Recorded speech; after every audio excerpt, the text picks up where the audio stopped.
Speaker, Honorable Member of the Parliament, respected Prime Minister and Council of Members. I extend my greetings to all members assembled for the budget session 2026. Our democracy stands strong because of responsible debate and guided decision making. Even though the world facing many economic challenges, India is still growing fast. Our government is committed to transforming India into a developed nation by 2047. Now India is focusing on many important areas such as inclusive growth, infrastructure development, technological advancement, social welfare and environmental sustainability. We are working to improve the income of the farmer and support rural area development. MSMEs and manufacturing are also getting supported through easy credit taxes. Digital transformation continues to strengthen the governance, transparency and innovation. We are also giving support for the women empowerment, skill development, healthcare expansion and quality education. This forthcoming Union Budget 2026 reflects these all priorities while maintaining a stable economy and fiscal discipline. I urge this House to take the positive decision and work together for the progress of our great nation.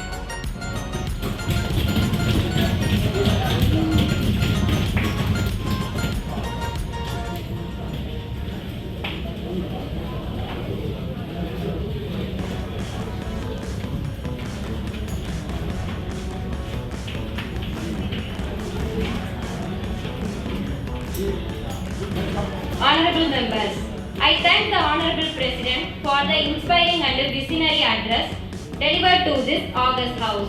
The roadmap presented today reflects the nation's aspirations for growth, inclusion and stability.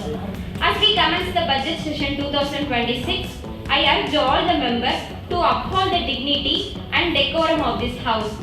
Parliamentary democracy thrives on disciplined debate, mutual respect and constructive criticism. The Union Budget is not merely a financial statement. It is the reflection of the government policy, priorities and commitment to the people of India. The discussion that will follow are of great importance as they concern taxation, public expenditure, welfare schemes, infrastructure development and economic stability. I request members to express their views responsibly, support their arguments with the facts and respect the time allocated for each intervention. Differences of opinion are natural in a democracy, but disorder and interruptions weaken the strength of deliberation.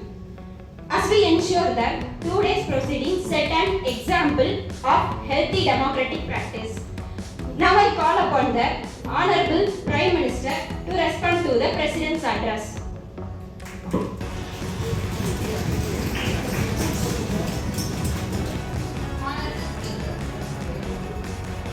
Honorable Speaker, I extend my sincere gratitude to the Honorable President for outlining the long vision and priorities for the coming year. Today, India is on its economic journey in all aspects of manufacturing, supply chain, distribution and inflation issues. Still, our nation are in a stable position. This season, I like to respond to farmers, workers,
Honorable Speaker, with your permission, I raise to present the Union Budget for the financial year 2026-27.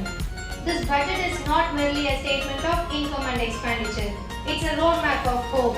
It reflects the aspiration of 140 crore Indians, farmers, youth, women, entrepreneurs, workers and senior citizens. The theme of this year's budget is growth with stability, development with inclusion and progress with sustainability. Economic overview. Honorable members, India continues to shine as one of the fastest growing major economies in the world. GDP growth projected at 6.8%, inflation moderated to around 4.5%, fiscal deficit targeted at 5.1% of the GDP. Capital expenditure increases to a historic of rupees 11.5 lakh crores. This demonstrates our commitment to both development and fiscal discipline. Agriculture and rural prosperity. Agriculture remains the backbone of our nation. Allocation of rupees 1.8 lakh crores for agriculture and allied sectors. Increasing minimum support price for major crops. Expansion of irrigation facilities. Strengthening 5,000 new farmer producing organizations. Promotion of national and sustainable farming. Our farmers are not just a food providers, they are the foundations of India's economy. MSME and industry. Micro, small and medium enterprises generate employment for millions. Credit guarantee scheme expanded to rupees 3 lakh crores. Simplified compliance procedure. Enhanced support for startups and innovation. Extended production-linked incentive schemes. We are creating an ecosystem where entrepreneurship thrives and innovation flourishes. Infrastructure for future India. Capital expenditure increases to rupees 11.5 lakh crores. 20,000 kilometers of new highways, expansion of railway corridors, metro rail projects in Tier 2 cities. Development of smart logistic parks. Every rupee invested in infrastructure creates jobs and strengthens our economy. Women and youth empowerment. This budget places special emphasis on women-led development. Industry loans for women entrepreneurs, extended skill development for 2 crore youth, digital education access in rural areas. India's demographic dividend is not our greatest strength and we are investing in it confidently. Health and education. A strong nation requires healthy and educated cities. 15 new medical colleges, expansion of health insurance coverage, increased allocation of digital learning and research. Green growth and sustainability. Our responsibility is not just for today, but for future generations. Solar rooftop subsidy expansion, strengthening the National Green Hydrogen Mission, incentive for electronic vehicles, climate adaptation funds. India will grow, but we will grow sustainably. Tax proposals. To provide relief to the middle class, increase in income tax exemption limit, enhanced standard deduction, no increase in GST rates. This will increase disposable income and boost consumption. Honorable Speaker, this budget reflects confidence. Confidence in India's youth, confidence in our farmers, confidence in our entrepreneurs and confidence in our future. It balances ambition with responsibility, it combines growth with compassion, it builds today while securing tomorrow. With these words, I commend the Union Budget 2026-27 to this August House. Jai Hind.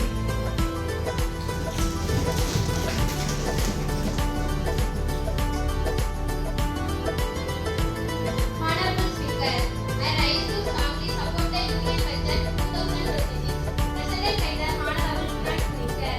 The record capital expenditures of ₹7.5 lakhs was demonstrates the government's commitment to infrastructure-led growth.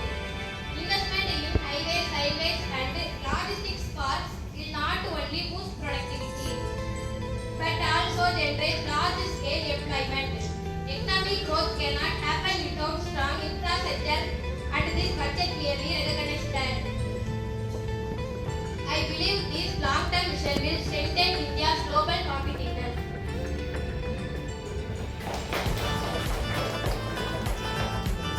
Honorable Speaker, while the government highlights the growth figure, the common citizen continues to struggle with the rising prices of essential commodities. Inflation may be controlled statistically, but in our household it is very different. Food prices are increasing, fuel costs are rising, education expenses are heavy burden day by day. This budget provides a sufficient relief for daily wage earners and lower income families. Yet growth must be felt at the grassroots level, not just in report. Honorable Speaker, the honorable members have raised concern about affordability, but this budget increases tax exemption limits and standard education for the middle class. This directly increases disposable income and boosts consumption. When purchasing power rises, economic activity improves across sectors. Further, the government has maintained stability in DSC rates. This shows a balanced and responsible fiscal approach. Honorable Speaker, I think employment remains a major concern in our country. But in this budget, our respected Finance Minister mentioned only a skill development. There is no clear roadmap for the job opportunity. I assure that in our country, many educated youth remain unemployment and underemployed. Even though infrastructure may create temporary jobs, but never there is no clear roadmap. So I would like to conclude that the government must provide measurable environment.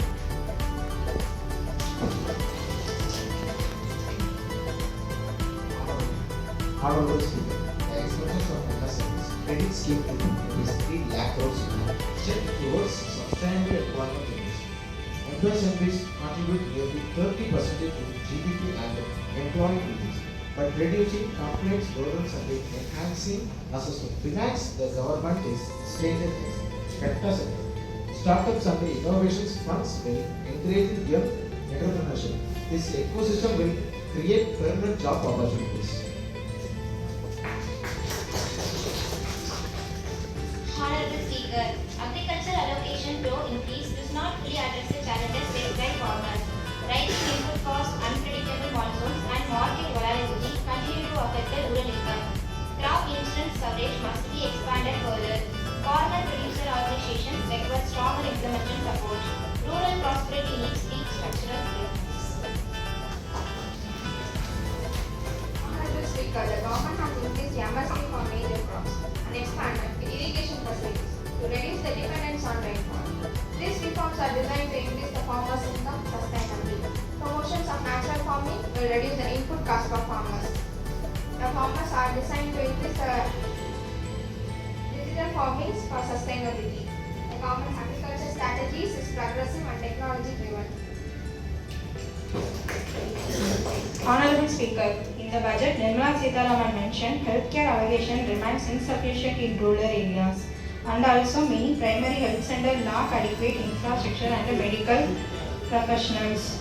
Establishing new medical college in a long-term measure, but immediate improvements are necessary. Preventive healthcare and public health awareness program must be strengthened. A healthy population is the foundation of economic growth. Honorable Speaker, I'm truly happy with budget reference with respected Finance Minister. The budget deserves appreciation for its focus on green growth and renewable energy. Solar rooftop subsidies and green hydrogen and India. As a global leader in green energy, investment in electrical manufacturing to reduce dependence upon the fossil fuels. Environment sustainability and economic growth are being balanced separately. This reflects responsibilities government for future generations. Honorable Speaker, yearly the budget is appreciable one. Honorable Speaker, the education and development of pipeline is still indicate very positive, so it may contain future to this. Therefore, we must clearly explain revenue models. Fiscal consolidation should be constantly ensure economic stability. Responsible budgeting reduces costs.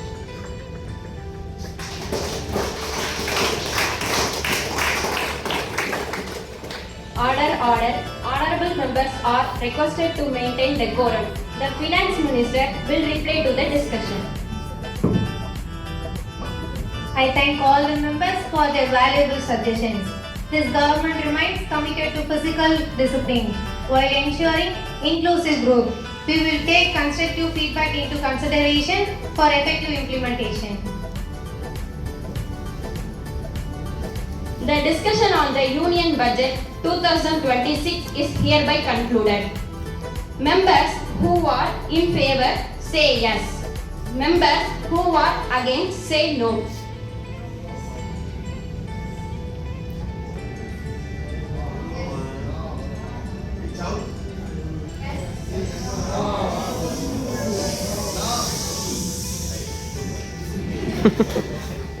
The budget is passed. This house stands adjourned.